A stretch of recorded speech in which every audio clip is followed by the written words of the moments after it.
সে আমাকে বলেছিল, বন্ধু আমি জানতাম তুমি আসবে। এই কথার পেছনের গল্প শোনাবো আজকের ভিডিওতে।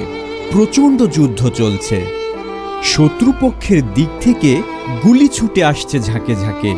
এক সৈনিক নিরাপদ জায়গায় সরে যেতে পারলেও কিছু দূরে দাঁড়িয়ে থাকা তার বন্ধুর পক্ষে তা সম্ভব হলো না। গুলি এসে লাগলো তার বুকে। তাকে পড়ে যেতে দেখে আতঙ্কের শীতল স্রোত বয়ে গেল বন্ধুর ভেতর। সৈনিকটি তার অফিসারের কাছে অনুমতি চাইলেন। গুলি লেগে পড়ে যাওয়া বন্ধুর কাছে যেতে চান তিনি, তুলে নিয়ে আসবেন তাকে। অফিসার বললেন, অবশ্যই যেতে পারো, কিন্তু আমি মনে করি এটা ঠিক হবে না, কারণ তোমার বন্ধু সম্ভবত গুলি খেয়ে মারা গেছে। ওখানে গেলে তোমার জীবনও ঝুঁকির মধ্যে পড়তে পারে। সৈনিকটি কথা শুনেও বন্ধুর কাছে যাওয়ার সিদ্ধান্ত নিলেন। অলৌকিকভাবে শত্রুপক্ষের গুলি এড়িয়ে পৌঁছে গেলেন বন্ধুর কাছে। তাকে কাঁধে তুলে নিয়ে ফিরে আসতেও সক্ষম হলেন।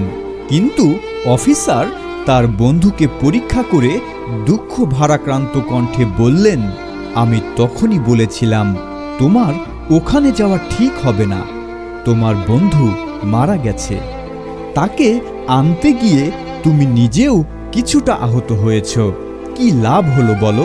সবই অর্থহীন। সৈনিকটি বলল, স্যার, আমার ওখানে যাওয়াটা অর্থহীন ছিল না।